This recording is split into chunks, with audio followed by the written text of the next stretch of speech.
Bueno, muy buenos días. Eh, yo quiero en primera instancia pues agradecer a GECOLSA la hospitalidad que nos ha dado para reunirnos el día de hoy, pero también muy especialmente a los funcionarios de la UGPP que se han desplazado a la ciudad de Bogotá, a Jorge Campillo, que es el director de Parafiscales y quien va a ser, digamos, el invitado del día de hoy.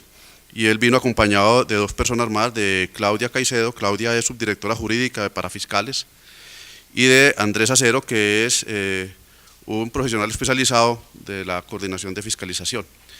Eh, la razón por la cual estamos acá es muy simple. Hace algunos meses, algunos afiliados se acercaron a la Cámara y me pidieron el favor de tener un contacto con la OGPP porque han empezado a tener muchísimas revisiones de la OGPP y digamos que los conceptos sobre el manejo de los parafiscales han sido diferentes en muchos casos y siempre se han quedado como una zozobra o una situación de tensión, porque se ve a la OGPP como la entidad enemiga, al policía, al que viene, incluso algunos decían, vea, eso es como cuando llega la DEA, nos da pánico, eso es horrible. Yo me contacté con la OGPP, fui a Bogotá, me reuní no solamente con Jorge, sino con Gloria Inés Cortés, y yo simplemente quiero transmitirles la sensación que tuve y empiezo por lo más básico. Las oficinas que uno se encuentra en el GPP son unas oficinas que parecen de todo menos de una entidad de gobierno. Son unas oficinas modernas, especializadas, súper bonitas, bien ubicadas, en donde uno entra y ve pues la verdad, digamos, un despliegue de tecnología tremendo.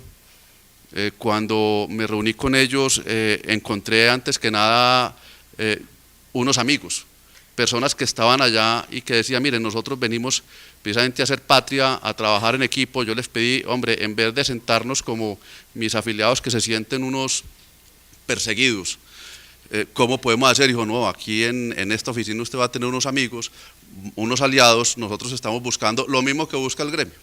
Estas cosas simplemente, y yo les decía, los afiliados quieren estar de acuerdo a la norma, quieren interpretarla bien, quieren cumplir con ella.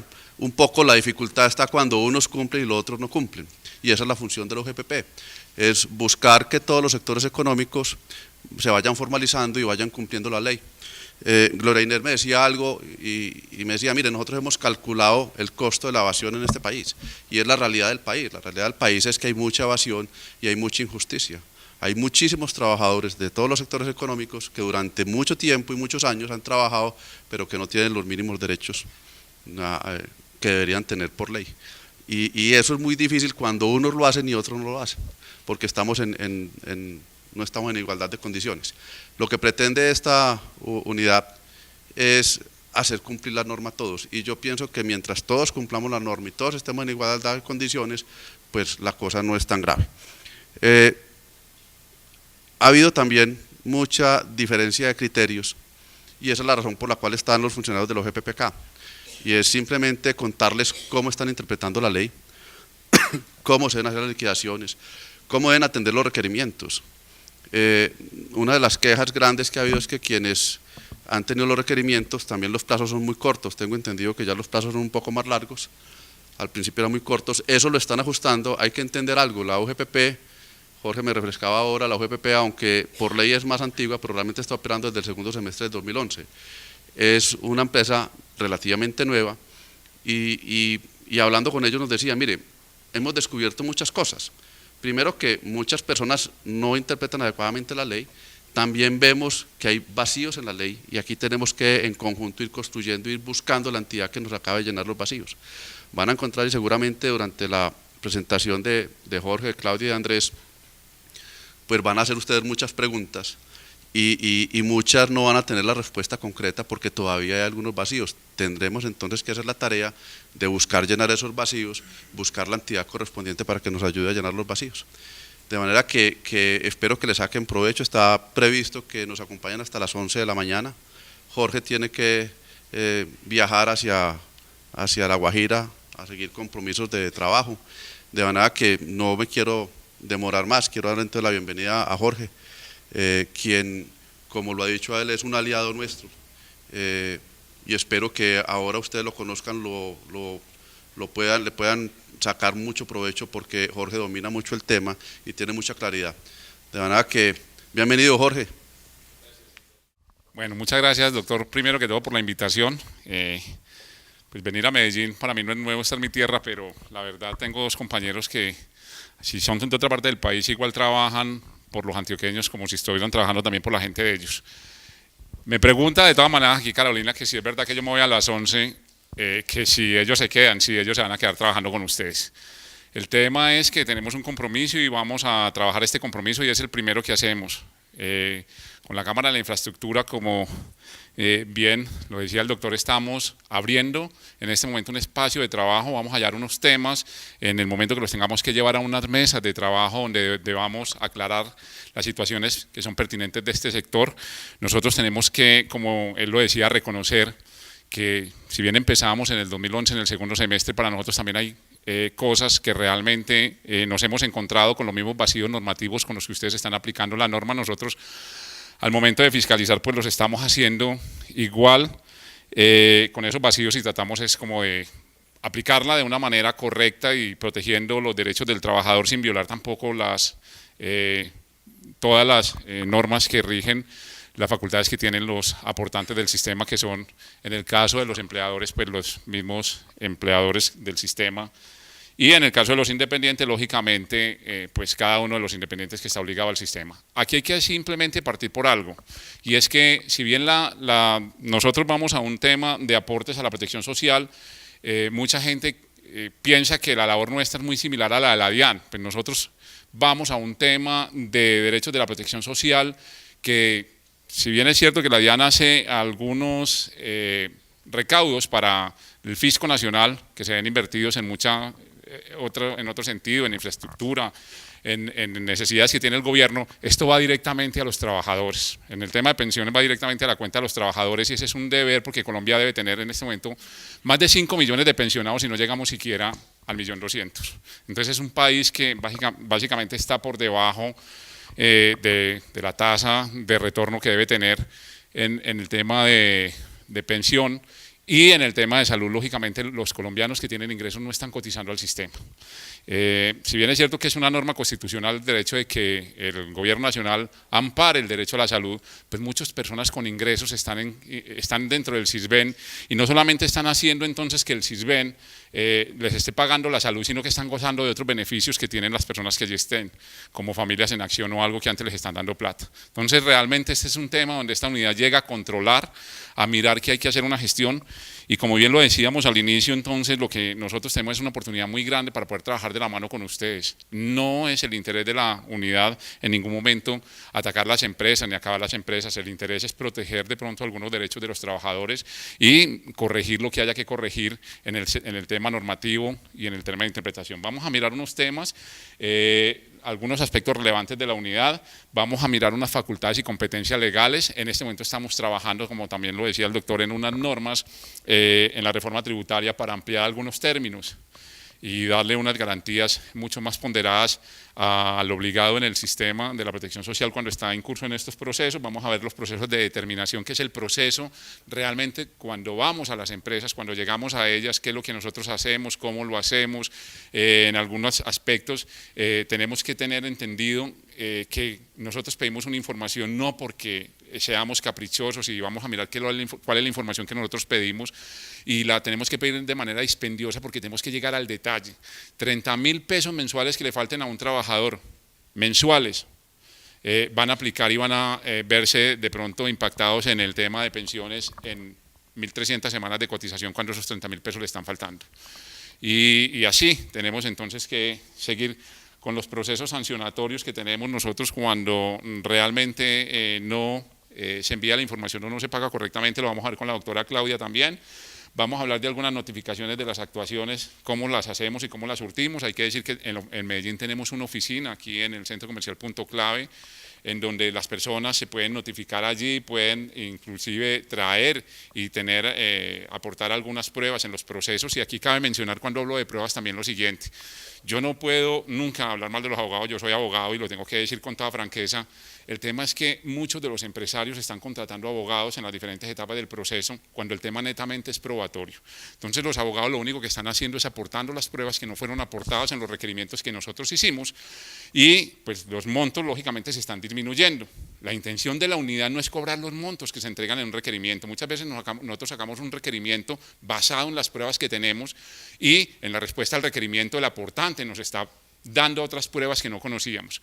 En el momento que le están entregando los casos, y no le estoy diciendo que no lo hagan a un abogado, pues lógicamente él ni siquiera ha entrado en un proceso litigioso, sino que está aportando las pruebas que estaban en manos de ese aportante. Los montos se están reduciendo considerablemente simplemente con base en las pruebas que son aportadas y lógicamente la empresa está viendo en mora pues, de pagarle a un abogado que realmente la gestión lo único que ha hecho es aportar las pruebas que nosotros estamos diciendo que sean aportadas en ese sentido. Es simplemente una sugerencia, una recomendación, nosotros los escuchamos, a través de la Cámara vamos a canalizar todas las inquietudes que ustedes tengan, las que podamos manejar, ojalá si tenemos algunas empresas que estén acá intervenidas y tienen o creen tener algún problema que nosotros no nos hemos escuchado, podemos aprovechar entonces este acercamiento que ha hecho ya la Cámara con nosotros para poder nosotros empezar a trabajar de la mano, tener esos casos, visualizarlos y mirar cómo nosotros podemos seguir. En el punto después de pasar los procesos vamos a ver un punto especial que es el séptimo punto, que es las situaciones detectadas por la unidad, va a estar a cargo de Andrés, vamos a mirar qué es lo que nosotros nos hemos encontrado. Cuando vamos y visitamos las empresas, qué es lo que está pasando y qué es lo que nosotros invitamos a que se corrija. Y entonces vamos a mirar ya simplemente los otros temas de los beneficios de cumplir, ya todos los conocemos, y vamos a dejar las preguntas para el final, para que muchas de ellas puedan haber sido resueltas de pronto durante la conferencia y podamos entonces mirar nosotros qué es lo que nosotros hacemos. Simplemente esta entidad le entrega una función muy grande al Gobierno Nacional. A esta entidad cuando la crea, si bien nosotros empezamos a hacer operaciones, como lo decía también el doctor, en el 2011, segundo semestre, y le entregan una función desde el área del sector Hacienda. Mucha gente cree que nosotros estamos en el sector trabajo por los temas que manejamos. No, no estamos en el sector trabajo porque lo que se recauda son aportes para los diferentes subsistemas. No para el gobierno, pero sí para los diferentes subsistemas de la protección social. Por eso, esos aportes que de una u otra manera se asimilan a los aportes que se pagan frente a la DIAN, pero que tienen una distinta naturaleza, pues lógicamente entonces están en el sector Hacienda como el control que se hace desde ahí. Entonces no somos sector trabajo, sino que somos sector Hacienda y lo tenemos que aclarar porque como vamos por las normas laborales sobre qué es salario, sobre lo que no es salario, todo eso, pues mucha gente cree que nosotros estamos ahí. Sí trabajamos de la mano indudablemente y del Consejo Directivo hace parte, lógicamente, el Ministro de Trabajo que cada mes se reúne con nosotros allá. Le entrega entonces el Gobierno Nacional dos responsabilidades críticas a esta unidad y la primera responsabilidad, lo vamos a mencionar brevemente porque no es el tema que hoy nos trae hoy acá, es que esta entidad empieza entonces a reconocer unos derechos pensionales de unas entidades que estaban en liquidación, todos se acuerdan de Cajanal, Puertos de Colombia, Ferrocarriles Nacionales, todas esas entidades estaban en proceso de liquidación. El gobierno dice, ya no va a haber más entidades que están en proceso de liquidación, todas esas entidades se cierran y toda la responsabilidad de reconocer esos derechos pensionales se entrega a esta unidad, a la UGPP, y empiezan a reconocer entonces derechos de casi y cerca de 340.000 pensionados en Colombia que estaban a cargo de esas entidades y ya es la UGPP la que reconoce esos derechos en un término más o menos de 2 meses y es el término que está establecido dentro de la ley. En el tema que sí nos trae entonces hoy acá, tenemos las contribuciones para fiscales de la protección social. Ahí hablamos entonces de hacer cumplir las obligaciones de 6 subsistemas. Estamos hablando de 3 de seguridad social, que son salud, pensiones y riesgos laborales. Estamos hablando entonces también de las cajas del SENA y del ICBF y de esos 3 subsistemas teniendo en cuenta pues que lógicamente la reforma tributaria, la ley 1607 del año 2012, pues le quitó unas obligaciones a los empleadores y luego en enero también en tema de salud le quitó la obligación también de hacer ese aporte y ya le queda solamente la cotización que hace el trabajador. Sin embargo, hay unas excepciones en las cuales no aplican esas normas de la reforma tributaria, pues nosotros vamos a controlar en el caso del SENA y CBF, vamos a mirar también en el de salud cuáles son esas excepciones y miramos entonces que seguimos haciendo control sobre donde no rija esa obligación. El tema de las cajas, pues lógicamente sigue aplicando común y corriente. Aquí simplemente unas cifras, en el tema decíamos de pensiones ya hemos reconocido más o menos el 88%, ya hemos recibido derechos pensionales de 300.000 colombianos, pero en el tema de parafiscales empezamos a mirar cifras y estamos hablando entonces de que en el año 2013 los colombianos autodeclaramos a través de la planilla Pila, lo que decimos, lo que manifestamos que pagamos nosotros y que tenemos la obligación de pagar en esos 6 subsistemas, arrojó una cifra cercana a los 44 billones de pesos. Entonces ese es el recaudo anual en el año 2013. Aquí abajo tenemos una cifra que fue en el año 2012, y ese 2012 entonces nos muestra una cifra cercana de 4 billones de pesos. Hay una diferencia entre el año 2012 y 2013 en lo que declaramos los colombianos, es una declaración voluntaria que hacemos a través de Pila, y por eso entonces nosotros decimos aquí el aumento, no podemos decir que esta unidad fue el que lo impactó, hay muchos factores, hubo un menor desempleo, todo lo que sea, subieron los salarios, hay un mayor índice ingreso base de cotización, etcétera. Simplemente nosotros estamos trabajando para, como vemos cuánto estamos declarando, pues saber entonces el reto de esta entidad, cuánto es lo que nosotros estamos dejando de pagar al sistema. Y ahí entonces es el punto donde esta entidad tiene que empezar a trabajar y a marcar ese norte hacia dónde va a ir para poder sacar adelante entonces todas sus acciones frente a reducir esa evasión. Y ahí entonces encontramos ese objetivo, y es la reducción de la evasión de los aportes de la protección social, generando una cultura de pago. Y aquí viene un tema que también se mencionaba ahorita, y es que nosotros, el tema que queremos trabajar con los colombianos en materia de protección social y obligaciones de todo lo que tiene que ver con el sistema, tiene que ver con la cultura de pago. Y es que los colombianos, y muchos de nosotros lo sabemos y lo tenemos que reconocer, no pagamos lo que nos toca pagar en las obligaciones que tenemos que pagar, independiente de todos los factores, que la salud es muy mala, que la pensión uno nunca se va a pensionar, todo lo que nosotros queramos meternos como historias, lógicamente hay una obligación legal sobre ese tema y simplemente nosotros no pagamos. Simplemente uno, director de un área, se sienta con otro director de un área similar y le pregunta, mira, ¿cuándo tenés que declarar renta? El 22 de octubre. Ah, bueno, listo. ¿Y cuánto vas a pagar de la declaración? Uno sabe que sus ingresos son similares. No estamos hablando del patrimonio, estamos hablando de los ingresos. Y entonces él me dice, mira, tengo que pagar el 22 de octubre y pagué tanto. Entonces yo inmediatamente llevo a la cabeza automáticamente cuánto estoy pagando yo y le digo, oiga, presénteme su contador porque el mío a mí no me sirve. Me está poniendo a pagar mucho más. Y es un tema que nosotros lo hacemos automáticamente y permanentemente. Es un tema que es una realidad en nosotros. Y cuando nosotros contratamos un revisor fiscal o un contador que tiene una inmensa responsabilidad sobre todo lo que está generándose en la empresa, pues uno simplemente le dice a ese contador, a ese revisor, oiga, yo lo necesito, pero que me ponga a pagar bien poquito en los impuestos. Y eso es una realidad. Entonces nosotros decimos, hay una cultura que nosotros tenemos que empezar a trabajar con acciones reales, acercándonos a los gremios, sentándonos y haciendo acciones de sensibilización para poder hacer de pronto comprender a la gente lo importante que es pagar correctamente lo que se debe pagar. Ese es el tema entonces de generar una cultura de pago con lo cual nosotros queremos trabajar. No es la intención nuestra llegar a la empresa, no es la intención nuestra llegar a la empresa con acciones coactivas, empezar a fiscalizar, eso no es la intención, eso es un desgaste para esta unidad. La intención nuestra es llegar a hacer acciones de sensibilización, sentarnos, invitarlos a cambios voluntarios de comportamiento y que esos cambios voluntarios se vean reflejados en el pago de los meses siguientes. Eso es lo que nosotros hacemos. Pero también nos tenemos que hacer dar a conocer de que tenemos unas acciones porque la gente voluntariamente pues muchas veces no nos está haciendo caso. Entonces por eso tenemos que mezclar una serie de tratamientos que se denominan acciones persuasivas, que vamos a mirar de qué se trata, unas acciones de sensibilización y unas acciones de fiscalización. Entonces todo eso combinado nos da en todas las tareas que nosotros hacemos. Aquí entonces mostramos un mapa con unos países que son avanzados en todos los temas de la protección social. Ni siquiera ellos ya trabajan en el tema de reducir la evasión, ellos ya pasaron por eso hace mucho tiempo, nosotros estamos empezando. Esos países no trabajan en cómo reducir la evasión porque la evasión allá no existe. Allá lo que hacen es generar cultura de pago. Todos los días trabajan en generar cultura de pago. Allá llegan con un hijo los señores y se sientan en una oficina tributaria y le enseñan cómo pagar sus impuestos. Está la cátedra de cómo cumplirle al gobierno pagando los impuestos. Lógicamente, a diferencia de acá, le llega uno a la casa los beneficios que tiene por estar pagando sus impuestos, las obras que se están haciendo con lo que uno está aportando. Eso, el día de mañana, nosotros queremos lograr hacerlo. Queremos llegar a hacerlo. Somos soñadores, no sabemos, pero si no lo hacemos con ustedes, con los gremios, pues nunca lo vamos a poder lograr. Entonces, por eso estamos acá. Cuando nosotros entonces teníamos que saber cuánto era lo que los colombianos no pagábamos, pues lógicamente fuimos a buscar a los que llevan trabajando estos temas años atrás.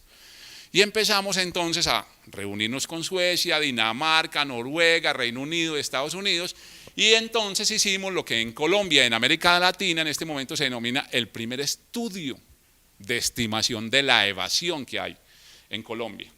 Y eso nos arrojó entonces que en el año 2012, que ahorita mostrábamos que había una cifra que autodeclaramos los colombianos de cerca de 40 billones de pesos, dijimos en el año 2012, a diferencia del año 2013 que eran 44, pues nosotros, los colombianos, no pagamos en esos 6 subsistemas cerca de 15 billones de pesos.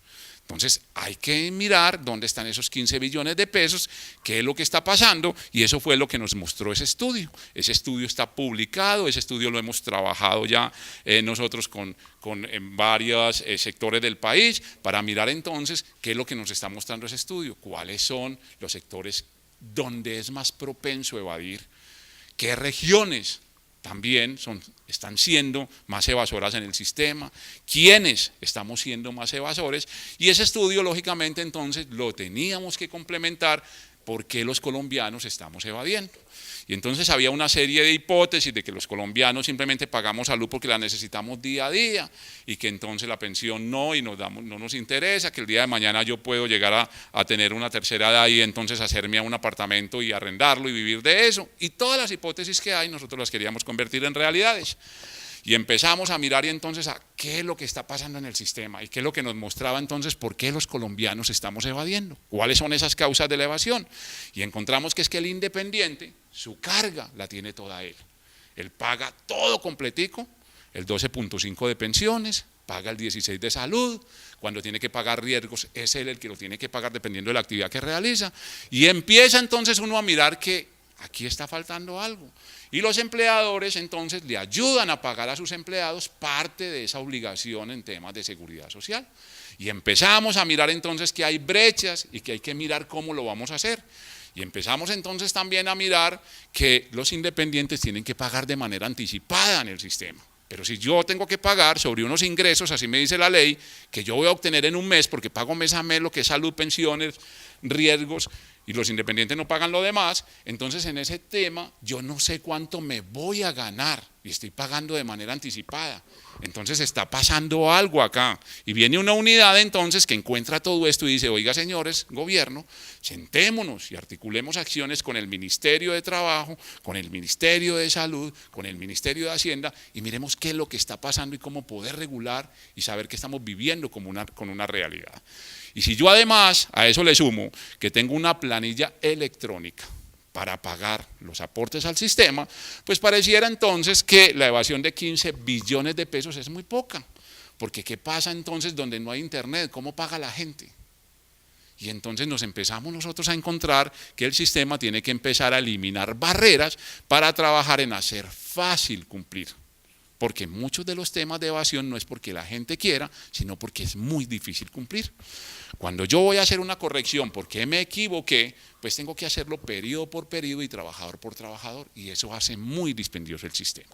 No lo podemos arreglar de un día para otro, pero la función y la misión y el objetivo que tiene esta entidad es buscar cómo nos sentamos nosotros a conocer cuáles son los problemas del gremio de la construcción y mirar cómo vamos a arreglarlos y llevarlos a las mesas de articulación con el gobierno y empezarlos a trabajar. Esa es la misión que nos trae hoy aquí. Eso fue lo que nos dijeron a nosotros cuando fueron y tocaron las puertas el gremio en Bogotá. Trabajen de la mano con nosotros porque ustedes están aplicando unas normas que para muchos de nuestros sectores no aplican. Sentémonos y miremos cómo aplican entonces para este sector de la construcción estas normas. Y aquí entonces nosotros estamos cumpliendo ese compromiso que con seguridad va a seguir en muchas reuniones que nosotros vamos a tener. Y hoy vamos a traer el tema normativo por ser nuestra primera acercamiento con ustedes, pero mañana las charlas van a ser sobre las cuestiones que ustedes nos digan y las inquietudes que ustedes planteen para venir a traerlas y poderlas conversar con ustedes. Y qué es lo que hemos desarrollado y qué es lo que hemos avanzado en esas mesas de trabajo.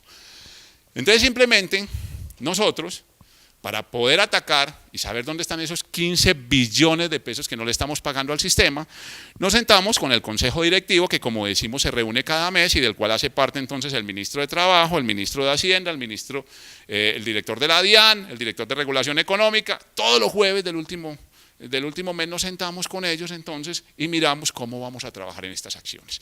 Y lo primero que hicimos entonces fue crear un enfoque estratégico. Ese enfoque estratégico entonces es un plan de estrategia antievasión en donde le dijimos, vea, el primer año, que es 2011, todos los empleados de esta unidad van a conocer toda la legislación diversa que hay sobre el sistema. Nos vamos a empapar en qué rige para el SENA, qué rige para cajas, qué rige para ICBF, qué rige para salud, pensiones y riesgos, y todos, desde el nivel directivo hasta el nivel operativo, hasta el nivel técnico, todos vamos a conocer las normas del sistema. Y empezamos entonces para saber qué es lo que está haciendo falta y cómo lo vamos a empezar a aplicar. El año siguiente íbamos a medir la evasión, la medimos en el año 2012. El año siguiente, que es el año 2013, vamos a empezar a trabajar cómo eliminar barreras en el sistema. Y empezamos a trabajar cómo eliminar barreras en el sistema. Y este año 2014 vamos a empezar a trabajar en cómo hacer fácil cumplir. ¿Cómo vamos a ayudarle a los colombianos que quieren cumplir a hacer fácil cumplir? Pero además hay unos colombianos que definitivamente no quieren cumplir, entonces vamos a trabajar en cómo hacerle difícil no cumplir. Y vamos a sacar unas acciones para hacer difícil no cumplir. Y empezamos entonces a trabajar este año, y seguramente nos va a llevar otros años, el año entrante. Queremos enfocarnos, y así lo vamos a presentar a nuestro consejo directivo, en el último consejo de diciembre, le vamos a decir, queremos trabajar el año entrante en cómo generar acciones sobre omisos. No sobre los que siempre pagan, sino sobre los omisos. ¿Cómo vamos a ir a detectarlos? ¿Cómo detecto yo un omiso que nunca se ha dejado coger en el sistema? ¿Cómo sé yo entonces que ese omiso, simplemente que no está pagando y no está aportando, cómo lo detecto yo? Entonces yo voy, cruzo de pronto, si yo tengo la información de renta, pero él no me está declarando en pila y me declara en renta, pues yo puedo decir que ese es un omiso. Pero si de pronto no tengo la información y no me declara renta, pero voy y veo que él paga IVA, y no me está pagando pila, pues yo puedo decir que es un omiso, pero yo tengo que enfocar acciones hacia allá para mirar cómo vamos a trabajar con los omisos. Y para eso yo necesito acercarme con el gremio de la construcción y decir, oiga, cuénteme usted qué conoce, cómo están evadiendo, los que están evadiendo, para que todos estemos en igualdad de condiciones, para yo poder empezar a generar acciones sobre ese gremio que está incumpliendo. Y entonces eso es lo que nosotros necesitamos trabajar de la mano con todos ustedes. Después de que mostramos entonces ese plan de antievasión que llega hasta el año 2018, donde queremos que en el año 2018 simplemente los colombianos ya paguen y se acerquen a pagar voluntariamente, sin necesidad de que tengan una entidad por detrás diciéndole que lo deben hacer, decíamos que necesitábamos algo que pudiera complementar ese plan de antievasión. Y ese algo era lo más importante, y era la herramienta de información. No puede haber una entidad que controle los aportes al sistema de la protección social si nosotros no sabemos la información de los colombianos. Entonces constituimos una gran bodega de datos y empezamos a llenar la información y metimos todas las bases de los operadores públicos y privados que por ley nos la tienen que entregar en forma gratuita. Y entonces metimos cédulas y NID de todas las empresas. Y entonces si voy y veo yo que la señora que está aquí sentada, ingreso su cédula al sistema y veo que ella es beneficiaria de su marido en el tema de los aportes al sistema de la protección social, pero yo veo que ella declaró renta por más de 500 millones de pesos, o 500 o 300 o por lo que sea, veo que tiene unos ingresos y que debe haber pagado al sistema, yo digo que esa señora no tenía que ser beneficiaria de su marido y que tenía que estar en el régimen contributivo, que no puede seguir ahí.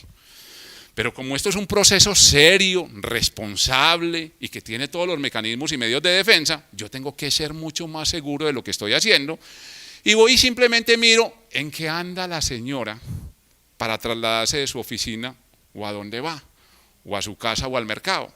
Y simplemente entonces yo cruzo esa cédula con el Registro Único Nacional de Tránsito y veo que ella anda en un pequeño BMW de 120 millones de pesos. Entonces yo me estoy dando cuenta que ella no puede ser beneficiaria del marido, que ella debe estar en el régimen contributivo. Pero yo, como todavía tengo que estar mucho más seguro de lo que estoy haciendo y ser más asertivo, pues yo simplemente voy y miro dónde vive. Y miro que ella vive aquí en el Poblado, en un lujoso apartamento de 780 metros a nombre de ella, y que el marido tiene 3 más, y que ella sigue siendo beneficiaria del marido. Y me fijo que ella sigue siendo beneficiaria porque miro cómo está pagando el marido el mes siguiente y el mes que sigue y todos los meses. Y así yo sigo entonces mirando ella que hace en sus ratos libres y veo que va al Club Campestre de Medellín, al Club Rodeo, se gasta toda la plata y averiguo todo. Pero yo quiero saber cuántas transacciones hizo ayer. me paro en todas las operaciones financieras y me entregan los registros de los cajeros electrónicos. Pero quiero mirar entonces cómo sus ingresos. Y esa es la base de información que maneja esta unidad. Esa es la base de información que todos los días nosotros alimentamos. Y asimismo entonces yo por último para decirle, oiga, para que usted no pierda su tiempo y me interponga los recursos y no nos desgastemos los dos, yo simplemente le voy a mencionar que usted siendo beneficiaria compró 3 tiquetes para ir a visitar a Mickey Mouse en enero, en febrero, en tal cosa. Y entonces le hago toda la carga probatoria y le doy la oportunidad de que ella me refute eso. Me refute que ella tiene que ser beneficiaria porque no tiene cómo pagar en el sistema contributivo. Y entonces nosotros nos encontramos que muchos colombianos hoy en día, lógicamente, están beneficiarios de sus cónyuges debiendo estar en el régimen contributivo. Pero peor aún, en Colombia, como decíamos ahorita, hay 20 millones de personas inscritas en el SISBEN. Y el SISBEN no solamente les está dando la salud, como decíamos, sino que hay programas como Familias en Acción que les paga 35.000 pesos mensuales por estar ahí. Pero además de eso no recibe la salud él, sino todo su núcleo familiar. Y cuando yo voy y cruzo quienes están en el SISBEN, pues lógicamente lo que estoy viendo entonces es que hay personas con 10, 15 salarios mínimos de ingresos mensuales. Entonces eso es lo que está pasando. Pero también cuando voy a las empresas miro entonces que esas empresas, casualmente el 90% sus aprendices son aprendices SENA. Y uno dice, oiga, pero ¿cómo es que esta empresa pujante y del desarrollo nacional, sus empleados son todos aprendices SENA? Y es que los ponen como aprendices SENA para solamente pagarles salud y riesgos laborales y no pagarles pensiones. Entonces uno se encuentra que esta unidad tiene una razón de ser, le está generando un valor agregado al país si nosotros sabemos realmente utilizar esa información en una forma correcta, sin atropellar a los empresarios, y si nosotros sabemos entonces que cada uno debe estar en el régimen que le corresponde y que cada independiente también debe pagar sus obligaciones como le corresponde. Eso es lo que nosotros hacemos y así marcamos la tarifa, cogemos toda la base de los que pagan un salario mínimo en el sistema y cuando nos damos y cruzamos allá con el bono pensiones voluntarias, encontramos que pagan un salario mínimo.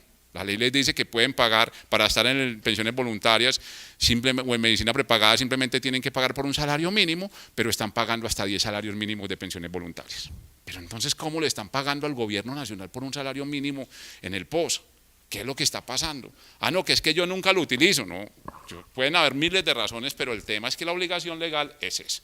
Ahí entonces nosotros trabajamos en hacer fácil cumplir y difícil no cumplir y trabajamos con una serie de acciones, información a los ciudadanos de calidad, trabajos con los gremios en proyectos de sensibilización, eliminación de barreras, capacitaciones en diferentes partes del proceso, no solamente en esto, sino que a mí el gremio me dice, vea, necesito que me haga una capacitación porque la gente no entiende el CD, que es soporte del anexo suyo que usted manda en el requerimiento para que la haga corregir en la liquidación. Le preparamos la capacitación. A mí el gremio me dice, oiga, necesito una capacitación en todos los temas que son requerimientos de información porque la gente tiene dudas sobre eso. Le preparamos la capacitación. Y eso lo hacemos entonces trabajando de la mano con ustedes y eso es lo que nosotros queremos mostrar. Igualmente en acciones para hacer difícil no cumplir tenemos una serie de acciones y empezamos entonces a trabajar en temas como empleado controlando a los empleadores, es decir, le mandamos unas comunicaciones a los empleados de las compañías y les decimos, vea, en abril y en marzo y en mayo y en junio y en esos meses su empleador pagó tanto por usted en salud, tanto en pensiones, tanto en riesgos, mire y coteje si con lo que le está deduciendo que a usted le llega en su colillo de pago eso corresponde o no corresponde a lo que es. Si no corresponde, por favor entonces, siéntese con su empleador, arregle dónde están las diferencias y si no lo arregla, por favor entonces venga a la unidad y nosotros le ayudamos a que le corrijan esa obligación. Entonces nosotros trabajamos a través de esas acciones. Igualmente entonces hacemos unas comunicaciones que le mandamos a los colombianos, estamos sacando más o menos unas 40.000 mensuales y le decimos, vea, de acuerdo a sus ingresos, su obligación para pagar estaba en tantos salarios mínimos. Usted está pagando sobre esto, usted está haciéndolo mal, lo invitamos a que corrija voluntariamente, a que cambie su comportamiento y le entregamos toda la información, dónde está pagando mal, en qué periodos, por qué, todo eso. Y le decimos que no solamente le estamos mandando esa cartica para que corrija voluntariamente, sino que vamos a mirar el mes siguiente y el otro mes si se regularizó y si empezó a pagar bien o no pagó bien. Y si no lo hace, pues entramos entonces con unas acciones y unas sanciones que tenemos que hacer. Y eso es lo que entonces esta unidad está haciendo para controlar todo el sistema. Esas son entonces las acciones de sensibilización que hacemos, son las acciones entonces también en el tema de acciones persuasivas que también hacemos, y viene entonces el tema también de las acciones que nosotros hacemos de fiscalización sobre las empresas. Es tener una mayor cobertura sobre todo el territorio, no solamente con un tipo de acciones, sino buscando entonces generar una percepción del riesgo, que la gente sepa que en cualquier momento va a llegar una unidad que lo va a controlar, que debe hacer las cosas bien, y entonces por eso nosotros generamos eso.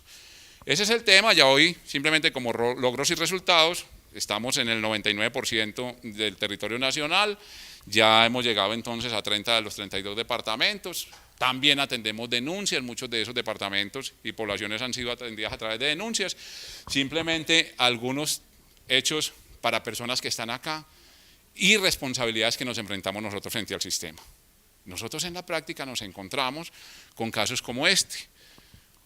Una señora que nos ha ido a ayudar con la crianza de nuestros hijos o que simplemente ha ido a ayudarnos con las tareas y labores del hogar, es una empleada doméstica.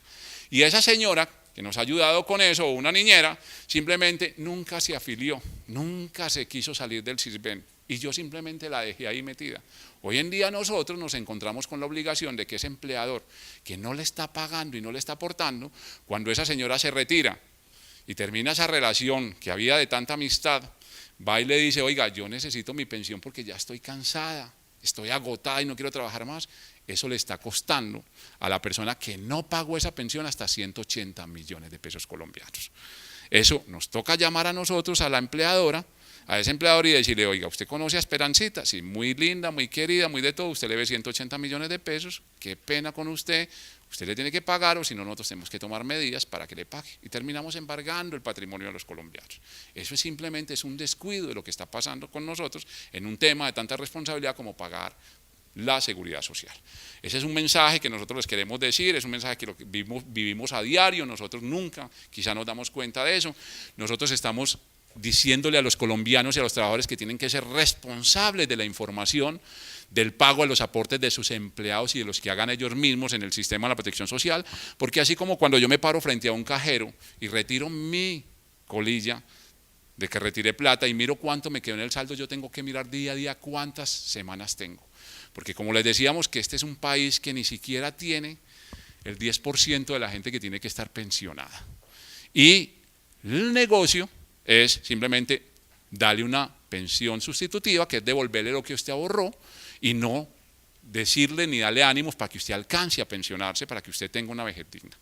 Y además de eso también, la gente que cree y cotiza a otros sistemas, pero dice que no cotiza al sistema de pensiones, que utilizan muchas excepciones que están dadas en la ley, entonces lo que hacen simplemente es perder oportunidades magníficas. Nadie y muchas personas de pronto quizá por carencia de información no saben que cuando yo cotizo al sistema de pensiones y he cotizado cierto número de semanas, 50 en los últimos 3 años, yo ya estoy amparado ante un accidente de trabajo, ante un accidente que me pase, sea así no sea de trabajo. Igualmente entonces eso es lo que los colombianos tenemos que conocer, que no solamente es por alcanzarla, es por estar protegidos también nosotros.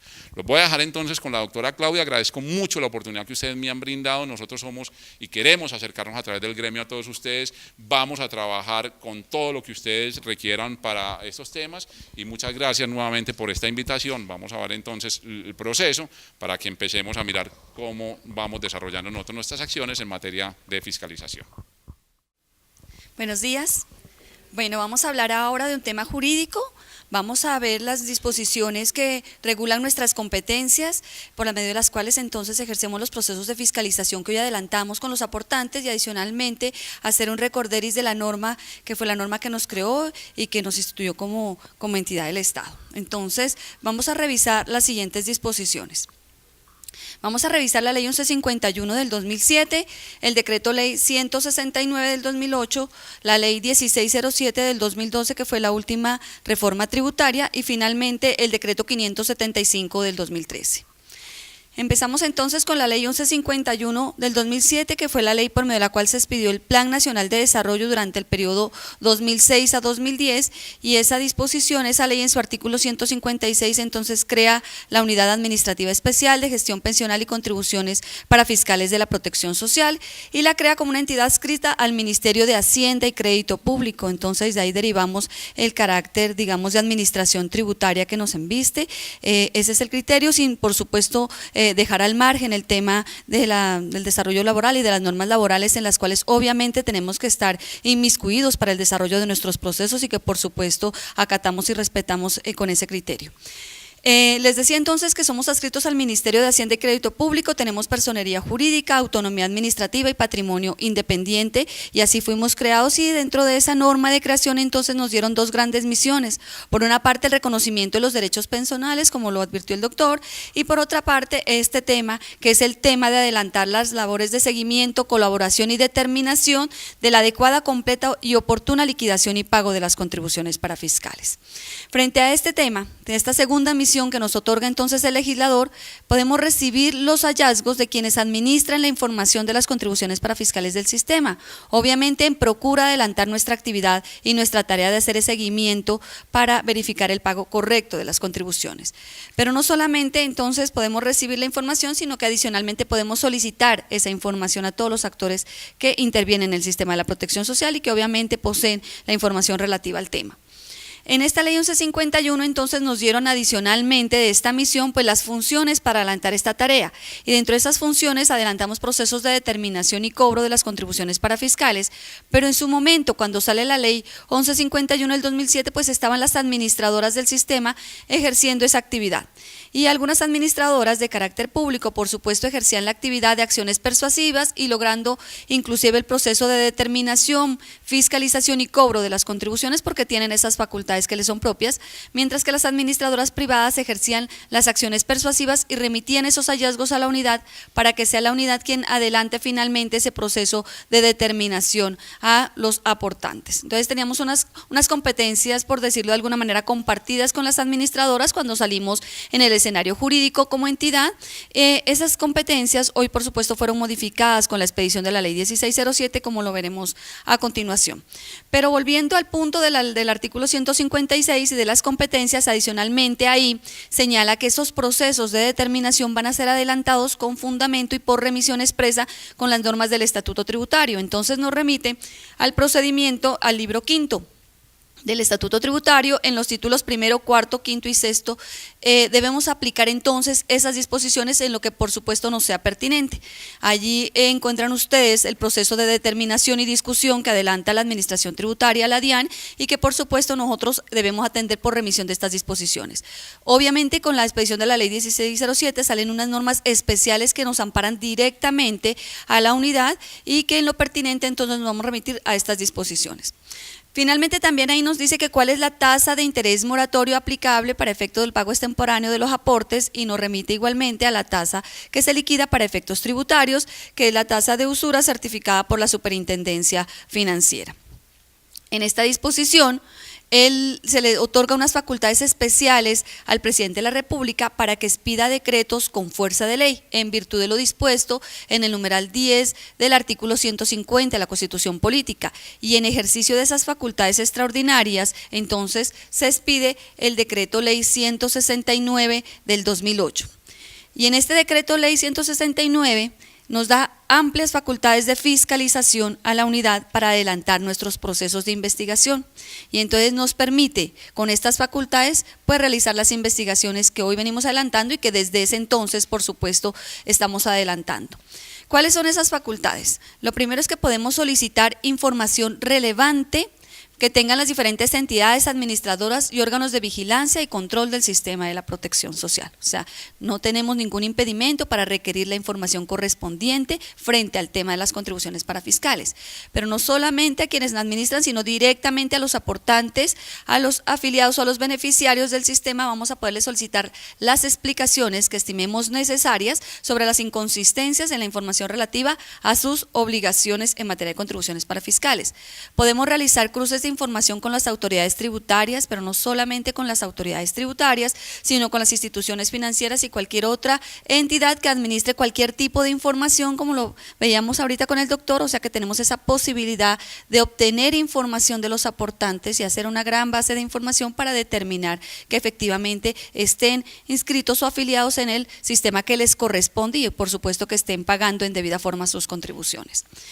Vamos también a verificar la exactitud de las autoliquidaciones. Fíjense ustedes que entonces desde que fuimos creados, desde que se expidió el decreto ley 169, tenemos esa posibilidad de verificar las autoliquidaciones, que son las declaraciones que se presentan mensualmente por los aportantes. Vamos a poder verificar que efectivamente esas autoliquidaciones sean correctas, que su liquidación sea adecuada. Podemos citar a los aportantes, a los afiliados o a los beneficiarios a que rindan testimonios sobre el cumplimiento de sus obligaciones. Podemos realizar visitas de inspección. Cuando hablamos de las visitas de inspección, son las visitas que adelantamos y hacemos frente a los aportantes, donde realizamos una constatación directa del cumplimiento de las obligaciones. O sea, nos vamos a desplazar donde está el aportante para, confrontado con sus documentos internos, con sus nóminas y en fin, los documentos que vamos a requerir, podemos hacer esa verificación. Entonces, esas son las inspecciones que podemos realizar y obviamente dentro de las mismas y en desarrollo de esas inspecciones, vamos a recopilar las pruebas que sean pertinentes y podemos decretar la práctica de pruebas con ocasión a la visita de inspección para obviamente adelantar nuestro proceso. Vamos a expedir entonces las liquidaciones oficiales, vamos a realizar las investigaciones que estimemos convenientes para establecer la existencia de los hechos generadores de las obligaciones. Expedimos los actos administrativos de liquidaciones oficiales. Esos actos son los cuales determinamos la carga impositiva del aportante, pues obviamente después de haber culminado un proceso de investigación, pero tenemos esa facultad, por supuesto, de expedir esos actos oficiales. Finalmente, la administración puede afiliar transitoriamente a quien se encuentre omiso en la afiliación frente a una de las administradoras de los subsistemas. Entonces podemos hacer una afiliación transitoria y hablamos de que la afiliación transitoria porque realmente quien debe elegir la administradora a la que quiere pertenecer es el aportante. Sin embargo, hasta que eso suceda, pues puede la administración de manera transitoria hacer esta afiliación con el objeto de que cumpla con el deber de afiliarse y contribuir a los aportes. Esas son entonces, digamos, el marco de facultades de fiscalización que, como ustedes ven, son muy amplios para adelantar nuestros procesos, ¿cierto? En ese marco de la ley 169. Posteriormente, entonces, se expide la ley 1607 del 2012, que fue la última reforma de carácter tributario que expidió el gobierno, y en esa ley 1607 tenemos 3 artículos muy importantes que son el 178, el 179 y el 180, en el cual tenemos una modificación muy importante frente a la competencia que, como les decía yo hace un momento, venía siendo compartida con las administradoras. Pues en este marco legal de la ley 1607 ya nos dice el legislador entonces que la administración nos regula una competencia para analizar acciones de determinación y cobro frente a quienes se encuentren en conductas de omisión e inexactitud. O sea, vamos a adelantar procesos frente a los omisos e inexactos. Y vamos a tener una opción preferente frente a quienes continúen en mora. ¿Eso qué significa? Significa que le deja el legislador en la ley 1607 a las administradoras del sistema una función principal, y es la de efectuar el cobro de la mora frente a los aportantes que se encuentren en esas condiciones. Ellos tienen esa misión de carácter principal y la unidad va a tener una opción preferente. Es decir, que podrá, bajo unos criterios específicos, podrá asumir el conocimiento de quienes se encuentren en mora. Y vamos a poder elegir, digamos, con unas circunstancias especiales, a quién la unidad va a adelantar el proceso de mora. Pero adicionalmente hay otra condición, es decir, no solamente con esos criterios, sino que el decreto 3033 del 2013, que reglamenta la ley 1607 del 2012, señala que cuando la administración esté adelantando procesos de investigación y detecte las 3 conductas, o sea, detecte además de la omisión y la inexactitud, frente a lo cual somos competentes, va a detectar mora, pues en ese evento va a asumir el conocimiento integral de la investigación. O sea, tendremos que informarle a las administradoras del sistema que la mora la está asumiendo ya por conocimiento integral en el proceso de investigación la unidad, para que por supuesto no efectúe el cobro pues doble de la obligación, ¿cierto? Serán en esas condiciones específicas cuando la unidad asuma ese conocimiento, pero ya les digo que de manera principal y como obligación ese cobro lo van a adelantar las administradoras porque les quedó como función principal en la ley. Nos modificaron el procedimiento, entonces les decía yo que en esta ley, que en la ley 1151 teníamos una remisión a las normas del Estatuto Tributario y en el proceso de determinación y de discusión allí abarca los términos en los cuales se desarrolla ese procedimiento. Con la ley 1607 nos modifican esos términos, hay una reducción de los términos tanto en el proceso de determinación como en el de discusión, luego nuestros procesos administrativos tributarios son mucho más ágiles, mucho más acelerados que un proceso que regula el tema de la DIAN, son unos términos más cortos como los veremos ahorita cuando hablemos de las etapas del procedimiento. Y finalmente nos establece un marco sancionatorio. Entonces el artículo 179 de la ley 1607 regula el tema de sanciones y es que antes de esa disposición pues no teníamos una regulación sancionatoria, o sea, adelantamos nuestras funciones con nuestras facultades, pero no había sanciones que fijara que podría imponer la unidad frente a un derivado de un incumplimiento o de una inconsistencia en las autoliquidaciones. Pues con esta ley 1607 entonces se expide ese marco sancionatorio y tenemos posibilidad no solamente de que imponer las sanciones, algún tipo de sanciones, sino adicionalmente de que los aportantes se autoliquiden sanciones en sus autoliquidaciones. Vamos a hablar entonces de ahí de 4 sanciones, que es la sanción por omisión, la sanción por inexactitud, la sanción por no envío de la información requerida por la unidad y adicionalmente tenemos una sanción que está dirigida a las administradoras del sistema. Resulta que las administradoras, como les decía hace un momento, pues continúan con una obligación principal y es el cobro de la mora. Pero nosotros no vamos a estar alejados ni ajenos a esa obligación que nos corresponde como unidad de que se articulen y que se armonicen no solamente la unidad sino las administradoras del sistema porque buscamos una misma finalidad, no solamente el pago correcto y oportuno de las obligaciones sino además el recaudo de las mismas para quienes se encuentren en mora. Entonces si bien ellos tienen esa obligación de carácter principal de efectuar el cobro de la mora, pues para la administración ni para el legislador de la ley 1607 le fue ajeno y en esa medida nos impuso una obligación en la ley de fijar unos estándares de cobro, o sea, unas mejores prácticas para que las administradoras recuperen esa cartera. Y en esa medida, en el año 2013, se expide la resolución 444 de junio 28 del 2013, mediante el cual fijamos unos estándares de procesos de cobro a las administradoras, o sea, les señalamos cómo deben efectuar el cobro de esas obligaciones, cómo deben recaudarlo para que sea un poco más acelerado. Quienes incumplan esa resolución de estándares, me refiero a las administradoras, pues se van a ver abocados a una sanción que está prevista en este artículo 179 y que puede ser de hasta 200 VTs para las administradoras que incumplan los estándares. Finalmente, entonces, hablamos del decreto 575. Este decreto 575 es el decreto por el cual se modificó la estructura de la unidad. Si bien fuimos constituidos con la ley 1151, pues el decreto 575, después se expidió el decreto 5021 del año 99 y este decreto 575 deroga el 5021 y expide la nueva estructura. Cuando expide la nueva estructura, pues obviamente establece las subdirecciones, las direcciones de la administración, las competencias específicas en cada área, las funciones que va a desarrollar cada una de las dependencias de la unidad y frente al tema puntual de las contribuciones parafiscales, entonces tenemos una competencia que radica en la subdirección de determinación de obligaciones de la Dirección de Parafiscales, la competencia para adelantar los procesos de determinación y sancionatorios y el proceso de discusión radica en la Dirección de Parafiscales, su competencia para desarrollarlo.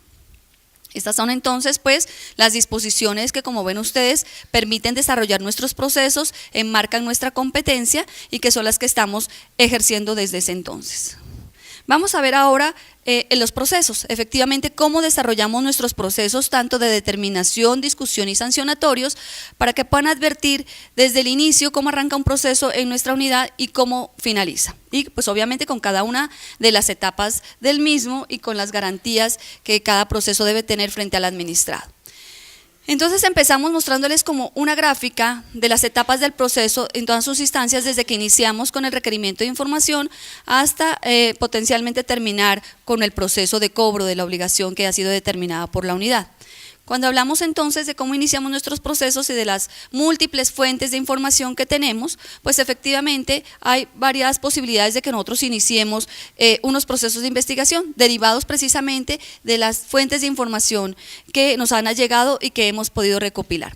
Sin embargo, una de las fuentes de información es directamente al aportante, ¿cierto? Directamente con la información que tiene en su poder poder constatar y poder verificar que está cumpliendo a cabalidad el pago de sus contribuciones. Y entonces iniciamos ahí con ese requerimiento de información que puede ser una de las fuentes, pero directamente con el aportante. Cuando nosotros iniciamos nuestros procesos de investigación ya hace unos años y empezamos a pedirle la información a los aportantes, ¿cierto? Para verificar ese cumplimiento, otorgamos un término de 15 días para dar respuesta a la información que estamos solicitando. Cuando nosotros hacemos procesos de investigación, ustedes saben que el periodo gravable en el tema de las contribuciones para fiscales es mensual. Sin embargo, los procesos que adelantamos obviamente no solamente cubren un periodo, sino varios periodos. Me refiero que podemos fiscalizar varios periodos gravables, en años gravables y en periodos gravables que son mensuales. Luego nuestras fiscalizaciones pueden ir 12, 24 o 36 meses de ser necesario. Eso implica que la información sobre la que yo voy a solicitar, pues obviamente abarca todos esos periodos gravables frente a cada uno de los trabajadores y frente a todos los subsistemas. Cuando iniciamos el proceso, requerimos de esa información en 15 días, sin embargo, por las solicitudes de los aportantes y por las circunstancias que fueron expuestas por los mismos, pues obviamente no resultaba ser un término suficiente para la entrega de la información. Y en esa medida, obviamente la administración, atendiendo esas circunstancias, otorgó las prórrogas que fueron solicitadas por muchos de ellos, en los cuales pedían, por supuesto, términos superiores a un mes para entregar la información, y efectivamente esos términos fueron habilitados. Sin embargo, pues con el fin de evitar ese desgaste para que entre la administración y el administrado, y en que el administrado no solicite el plazo y que la administración conceda la prórroga, pues efectivamente la administración hizo un análisis de esas circunstancias que no fueron solamente expuestas por uno, sino por varios aportantes. Y en esa medida tomó una decisión, y es que en este momento los requerimientos de información se están enviando a los aportantes y se les está concediendo un término de 3 meses para dar respuesta al mismo. Entendemos, por supuesto, que es una información que reposa en poder de los aportantes, pero que por supuesto debe ser organizada en los términos que la administración lo está exigiendo para la entrega de la misma. Entonces, en esa medida, el tema de organización y de adecuación de la información es el término que estamos concediendo para que logren remitir la información correspondiente en los términos en que está siendo exigida por la administración y con esas características técnicas que le estamos exigiendo. Término que por supuesto ya consideramos que es prudente, ¿cierto?, que es adecuado, y que en esa medida pues resulta que ya no es prorrogable. En ese momento son 3 meses y ya no vamos a aceptar pues solicitudes de prórroga, porque ya les digo que consideramos que es el término que es el adecuado para suministrar la información. Con ese análisis y con ese antecedente, entonces, ¿qué esperamos? Pues que los aportantes nos envíen esa información que estamos solicitando, nos remitan esa información que solicitamos, y una vez que nos la remitan, vamos a procesar y a validar esa información. Vamos a verificar que esa información que nos ha enviado, pues resulte ser la que nos permita determinar si efectivamente está cumpliendo o no a cabalidad con el pago de sus aportes y que sus autoliquidaciones han quedado bien efectuadas. De ser así, obviamente no vamos a dar inicio a ningún proceso de investigación, porque entendemos que si eso nos permite verificar ese adecuado cumplimiento, pues no habrá ningún proceso de fiscalización que amerite dar de apertura. En esa medida, lo que les quiero señalar es que no a todos los aportantes a los que les remitimos requerimiento de información genera como consecuencia inmediata la apertura de un proceso de fiscalización, ¿cierto? Es posible que eso no suceda en la medida en que en la verificación detectemos que hay oportunidad y pago correcto de sus contribuciones. En el caso contrario, es decir, en la medida en que encontremos que hay unas inconsistencias en las autoliquidaciones derivados precisamente de ese procesamiento y análisis de información, entonces vamos a expedir nuestro acto siguiente, que es el requerimiento para declarar o para corregir. Cuando hablamos del requerimiento para declarar, pues hablamos de aquellos que se encuentran omisos en el sistema en la presentación de sus autoliquidaciones, y para corregir cuando hay inconsistencias o hay inexactitud en las mismas. Frente a ese término, frente a ese acto administrativo preliminar, que es ese requerimiento, el aportante va a tener un mes para responder, y entonces aquí vienen las primeras modificaciones al procedimiento que les estaba mencionando, que nos modificaron con ley 1607 y que se reducen los términos significativamente. Veníamos aplicando la norma del estatuto tributario, que es de 3 meses, pues aquí el término se reduce a un mes de respuesta para el aportante. Igualmente, frente a la liquidación oficial, vencido este término de respuesta, vamos a expedir ese acto administrativo final, que es la liquidación oficial. Tendremos 6 meses como administración para expedirlo una vez vencido el término de respuesta y, por supuesto, con ese acto estaríamos finalizando el proceso de determinación y iniciaríamos el proceso de discusión, es decir, la posibilidad que tiene el aportante de discutir nuestros actos administrativos directamente en sede gubernativa, es decir, ante la misma administración. En el tema del proceso de discusión, también obviamente una variación significativa en los términos. El término para interponer el recurso que veníamos trabajando con las normas del Estatuto Tributario era de 2 meses, aquí se varía sustancialmente, pasa a ser de 10 días hábiles para interponer ese recurso de reconsideración para el aportante, y luego viene el término para fallar ese recurso, que para como administración tenemos 6 meses para resolverlo, una vez presentado, por supuesto, el recurso en debida forma, término que también varió porque obviamente con la norma del Estatuto Tributario era de 1 año. Entonces, pues aquí se reducen, como ustedes ven, los términos del proceso, luego nuestros procesos resultan finalizando en términos mucho más prontos. Una vez hemos resuelto ese fallo del recurso de reconsideración, es decir, esa posibilidad de impugnación, y hemos confirmado ese acto administrativo donde le hemos determinado valores a cargo al aportante, pues eso nos permitirá dar inicio al proceso administrativo de cobro, que es con el cual pues finalizamos nuestros procesos en la administración y es efectuando el cobro de los valores que han sido objeto de determinación a lo largo de los procesos de investigación. Vamos a hablar entonces de cada una de esas etapas para permitirnos a ustedes contarles cómo entonces se desarrollan cada una de las mismas. Y entonces, empezando con ese requerimiento de información, que es ese acto administrativo mediante el cual requerimos del aportante el envío de la información, es importante señalar que a partir de la ley 1607 se convierte entonces en una obligación de carácter formal para el aportante remitir la información que está siendo solicitada por la administración. Entonces es necesario que el aportante entienda que a partir de ese momento es un deber legal de él remitir esa información que ha sido requerida. En procura de que eso suceda de esa manera y que los aportantes puedan suministrar, pues obviamente hemos flexibilizado en primer lugar el término, como ya les comentaba, para la remisión de la información, y adicionalmente lo que estamos haciendo es que en nuestros actos administrativos estamos precisando cómo debe ser enviada esa información. Primero, qué es lo que le estamos solicitando, cómo debe ser enviada, en qué término debe ser enviada, y adicionalmente brindando capacitación específica frente a ese tema, en la medida en que, si bien los aportantes no estaban preparados para la llegada de la unidad y para el requerimiento de información, pues es necesario empezar a que tengan conocimiento de cómo deben preparar esa información y cómo deben tener la lista. En esa medida, pues también estamos brindando capacitación a los aportantes a los que les hemos requerido de la información para que asisten no solamente a la administración en Bogotá, sino adicionalmente en las ciudades del país, para que puedan entender qué información es la que estamos requiriendo y la pueden enviar con las características que estamos exigiendo por parte de la unidad.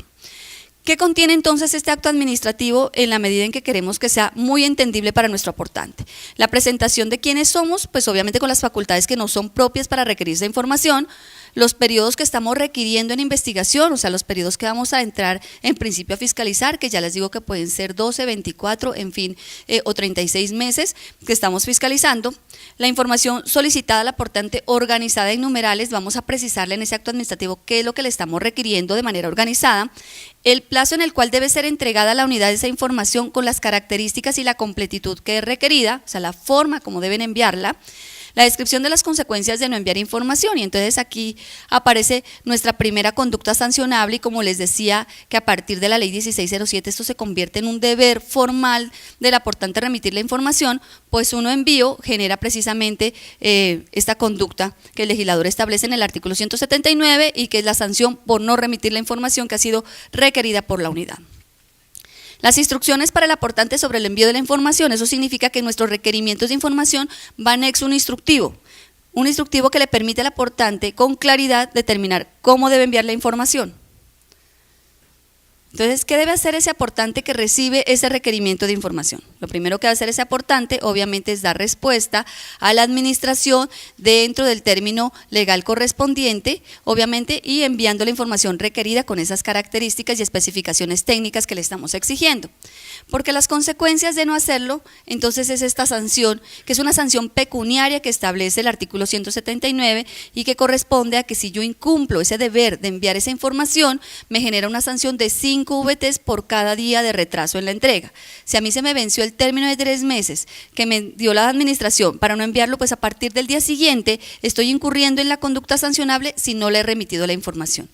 Y ese cada día me genera 5 VTs por cada día de retraso. Luego, esto significa en VTs del 2014, 137.425 pesos diarios. Luego es una sanción pecuniaria que resulta elevada si tengo en cuenta pues que la sanción se está generando diariamente y que solamente va a parar el día que el administrado entregue la información. O sea, desafortunadamente, antes no teníamos esta sanción con ley 1151, que solamente viene a ser generada con ley 1607, pero pues obviamente no tenemos esa cultura como contribuyentes ni como aportantes de ser fiscalizados, y en esa medida fue necesario que el legislador estableciera esta conducta, pues en procura de, obviamente, presionar, si se quiere decir de alguna manera, la entrega de la información que resulta ser indispensable para la administración para adelantar esta tarea de verificación y pago correcto. Vamos a ver ahora entonces cuáles son los puntos que nosotros estamos exigiendo en el requerimiento de información, cada uno de los ítems en que estamos pidiendo. Entonces, para el efecto, Andrés nos va a colaborar en la explicación de esos puntos. Doctor Andrés.